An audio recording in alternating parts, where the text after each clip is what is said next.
నాకే బాధ్యతలు అప్పగిస్తున్నారని రాత్రి నిర్ణయించుకుని అగ్రిమెంట్ రాసుకున్నారు కదా, తెల్లారి కల్లా ఎలా మారిపోయాయి? నాకు తిలకం దిద్దాల్సిన పెదనాన్న దేవాన్ష్కి ఎందుకు దిద్దాడు? నన్ను అడిగితే నాకేం తెలుస్తుందిరా? మొత్తం అంతా నీ చేతుల మీదుగానే జరిగింది కదా, నీకు కాకపోతే ఇంకెవరికి తెలుస్తుంది? రేయ్, నిజంగా నాకు తెలియదురా.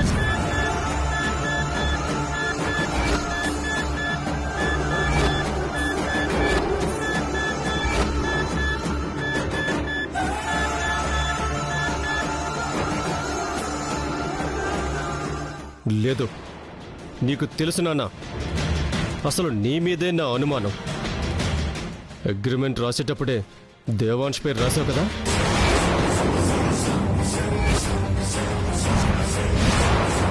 చిరంజీవి వాలికి అప్పగిస్తూ నిర్ణయం తీసుకుంటున్నాను.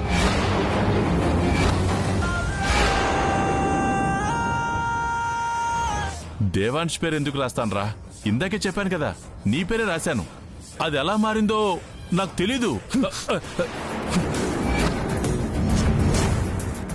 పిచ్చోళ్ళ కనిపిస్తున్నానా? పెద్దనాన్న మనసు మారిందంటే ఏదో కారణం ఉండుండొచ్చు, కానీ కాగితం మీద రాసిన రాతలు ఎలా మారుతాయి?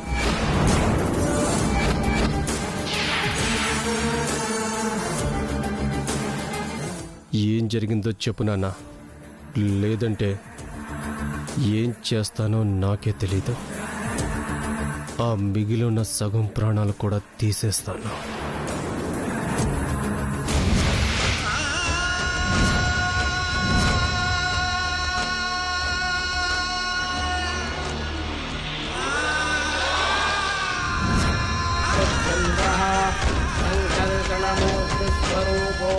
వెళ్ళరా, వెళ్ళి చంపేయి. మా అన్నయ్యని చంపి నన్ను కూడా చంపేయి. అప్పుడు అధికారం రావడం కాదు కదా, జైల్లో చెప్పకూడదు తింటావు.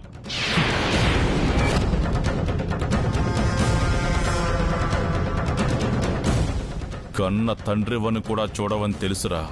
అందుకే నీలాంటి దుర్మార్గుడి చేతికి పెత్తనం రాకూడదనే దేవాన్ష్ పేరు రాశాను. ఈలోగా అన్నయ్యకి నిజం తెలిసి నిర్ణయం తీసేసుకున్నాడు.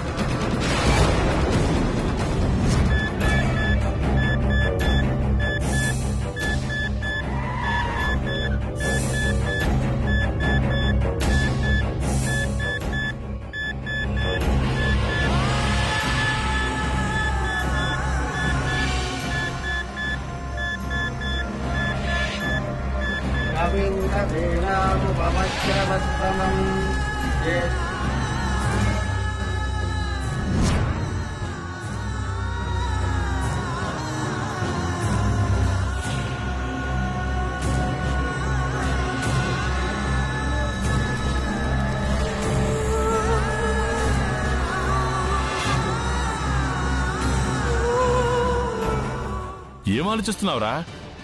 నువ్వెంత ఆలోచించినా జరగాల్సింది జరిగిపోయింది. ఇప్పుడు నువ్వేమాత్రం ఆవేశపడినా బాధ్యతలు అప్పగించలేదని కావాలని చేస్తున్నావు అంటారు. కాబట్టి నోరు మూసుకుని జాగ్రత్తగా ఉండు.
నాన్నకి ఈ పరిస్థితి కలగడానికి నేనే కారణమా?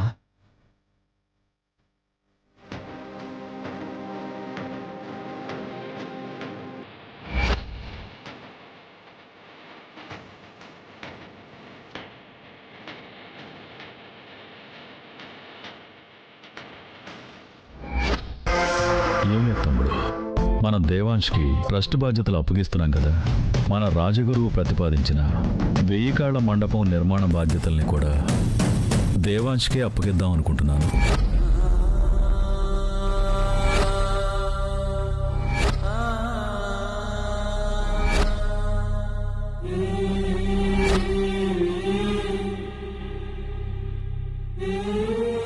చిరంజీవి వాలికి అప్పగిస్తూ నిర్ణయం తీసుకుంటున్నాను.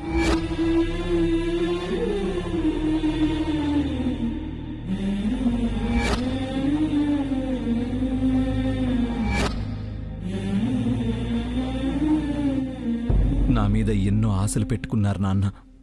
కానీ గుళ్ళో అలా జరగడం, వైదేహితో క్లోజ్గా ఉండడం చూసి తట్టుకోలేకపోయారా? పోనీ అలాగే అనుకుందామంటే మరి నాకెందుకు బాధ్యతలు అప్పగించినట్టు? కొడుకు మీద ప్రేమని చంపుకోలేక బాధ్యతలు అప్పగించి నా వల్ల జరిగిన తప్పును చూసి తట్టుకోలేకపోయారా? అసలేం జరిగింది?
ఎవరి మీద కోపం ఎవరి మీద చూపిస్తున్నావు? ఎవరి మీద కోపం ఉండి ఏం లాభం? అటు మా నాన్న, ఇటు నువ్వు ఏమీ చేయనివ్వరు కదా. అందుకే నా మీద నేనే చూపించుకుంటున్నా. అదే ఎందుకు అంటున్నాను. ఎందుక? ఏం తెలియనట్టు మాట్లాడతావేంటి? తండ్రి కొడుకుల ప్రాణాలు తీసైనా పెత్తనం సంపాదించుకుంటానంటే అంతా నేనే చూసుకుంటా గమ్మునుండు అన్నా. నువ్వు చెప్పినట్టే చేశాను కదా. ఏం జరిగింది? రాత్రికి రాత్రి పెద్దనాన్న మనసు మారిపోయింది, అగ్రిమెంట్లో రాసిన నా పేరు మారిపోయింది. ఏదో జరిగింది. అదే అర్థం కావడం లేదు. రాత్రి దేవాంష్ని అంతలా అసహించుకున్న ఆయన పొద్దున్నకి మనసు మార్చుకున్నారంటే ఏదో జరుగుంటుంది. కొడుకు మీద ప్రేమ పొంగుకొచ్చినట్టుంది. కాదు, దేవాంశ్ అంటే కొడుకు కాబట్టి స్వార్థంతో ఆలోచించారనుకోవచ్చు. కానీ వైదేహి మీద అభిప్రాయం ఎందుకు మారిపోయింది కదా? లాస్ట్లో వైదేహితో ఏదో చెప్తూ పడిపోయాడు. నాకెందుకో దీని అంతటికి కారణం వైదేహి ఏమో అనిపిస్తుంది. అనిపించడం కాదు, వైదేహినే. అప్పుడు దేవాంశ్ అడ్డు తొలగిద్దామంటే అలా అడ్డుపడింది. ఇప్పుడు ఇలా. అది ఇంట్లో ఉన్నంత వరకు మనం అనుకున్నది ఏది జరగదు. దీనికి తోడు ఇదంతా ఎవరు చేయించారు? మావయ్య గారు తెలుసు అన్నారు. అంటే మన గురించి తెలిసిపోయిందా? మావయ్య గారికి నయమై మన పేర్లు చెప్తే ఏంటి పరిస్థితి? పరిస్థితి ఏదైనా మనం ఏం చేయాలన్నా వైదేహి మాత్రం ఇంట్లో ఉండకూడదు. ఉంటే ఏ పని చెయ్యనివ్వదు.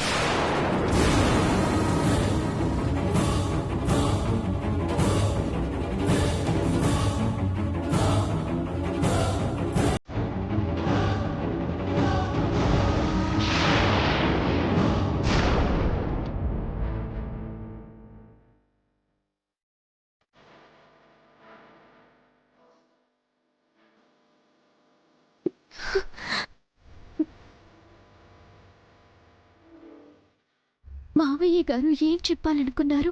రాత్రి ఆయన్ని అనర్హులుగా ప్రకటించి పొద్దున్నే అర్హులని బాధ్యత ఎందుకు ఇచ్చారు? ఒకవేళ మేం భార్యాభర్తలమని తెలిసిపోయిందా?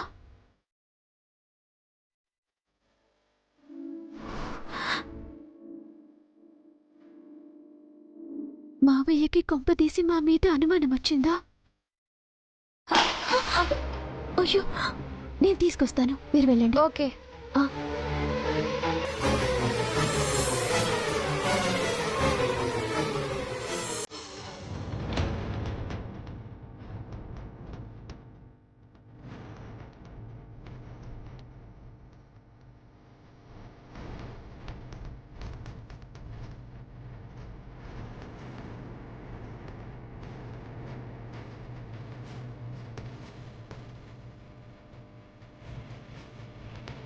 డాక్టర్, ఈ రిపోర్ట్స్ చూసారా?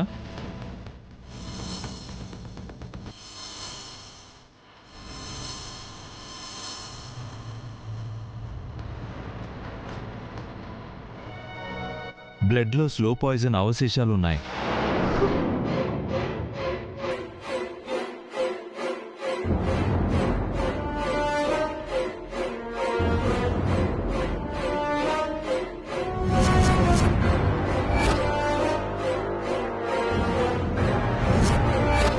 ఇది సడన్ గా ఈరోజు వచ్చిన ప్రాబ్లం కాదు డాక్టర్.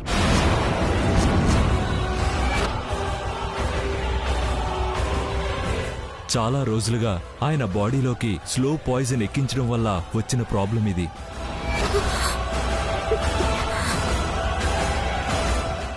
బాడీలో పాయిజన్ ఎలా చేరింది? అంటే ఎవరైనా కావాలని ఇచ్చారా? డాక్టర్ గారు, మీరేం మాట్లాడుతున్నారో అర్థం కావడం లేదు. పాయిజన్ ఏంటి? ఎవరిచ్చారు? ఇదంతా మా అనాలిసిస్ అమ్మా. అలాగే జరగొచ్చు, లేదా జరిగుండకపోవచ్చు. అనవసరంగా మీరు కంగారు పడకండి. కంగారే డాక్టర్. మావయ్య గారిని ఈ పరిస్థితిలో చూస్తుంటే గుండె తరుక్కుపోతుంది. ఎలాగైనా ఆయన్ని కాపాడండి డాక్టర్. మా అత్తయ్య గారి పసుపు కుంకాలు నిలబెట్టండి.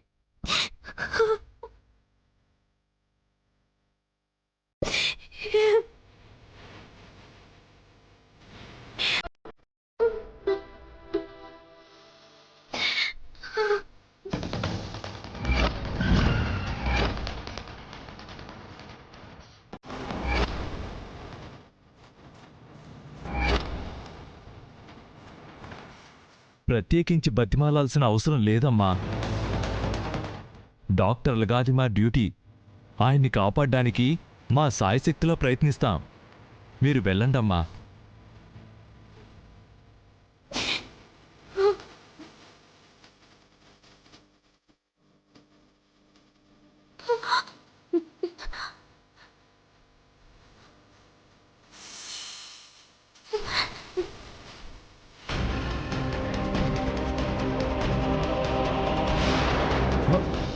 అయ్యో అయ్యో, మాస్క్ తీయకూడదండి.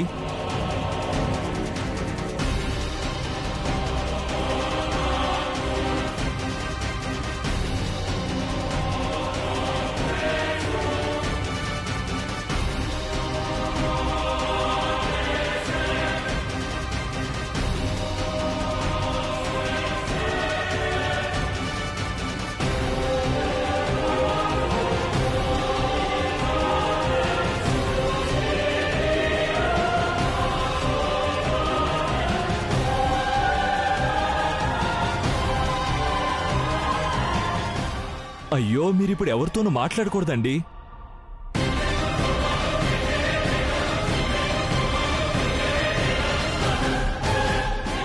నాకు ఏంటి మావయ్య గారు?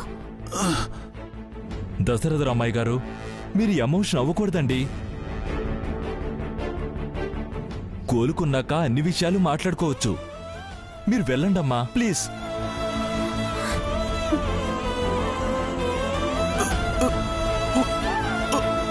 వైదేహి, వైదేహి,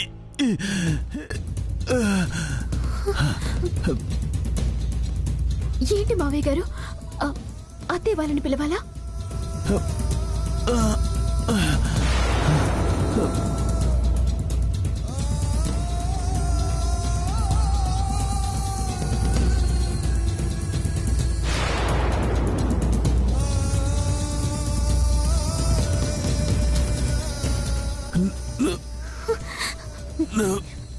ఎవరు? నాకు తెలిసిపోయిందమ్మా.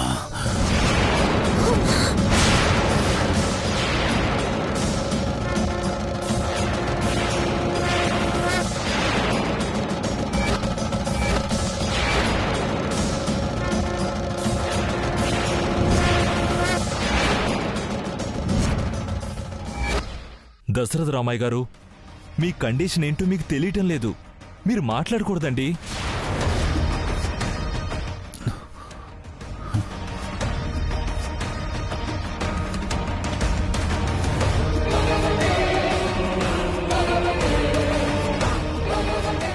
మీకు తెలిసిందని నాకు అర్థమైంది మావయ్య గారు. కానీ ఎందుకు అని అడిగితే నేనేం చెప్పలేను. మీరు ఈ విషయం మర్చిపోండి.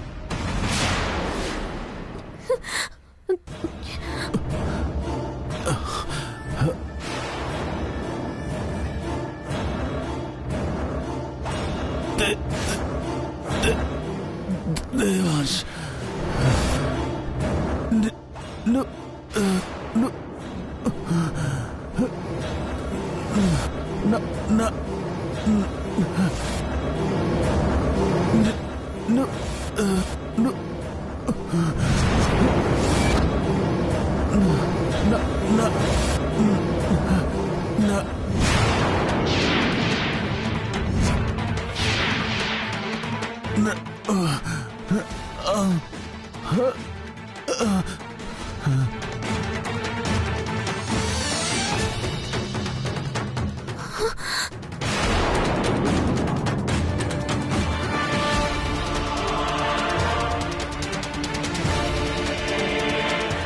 క్షమించండి మావయ్య, నాకు అర్థమయ్యింది. కానీ ఆ ఇంటి కోడలిగా వస్తానని నేను మాటివ్వలేను.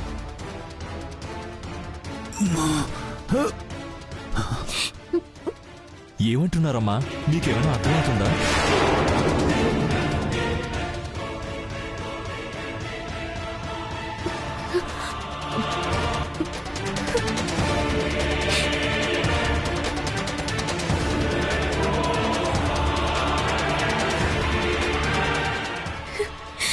నన్ను క్షమించండి మావయ్య గారు, నేను మీకు మాటివ్వలేను.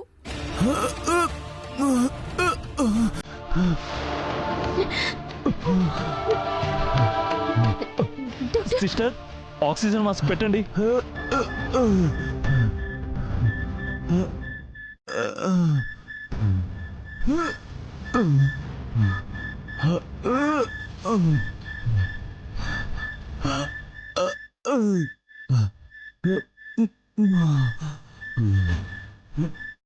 పల్స్ డౌన్ అవుతుందమ్మా, అందుకే ఇంతసేపు మాట్లాడకూడదు. ఐసీయూలో ఉండకూడదు. ప్లీజ్ వెళ్ళండి.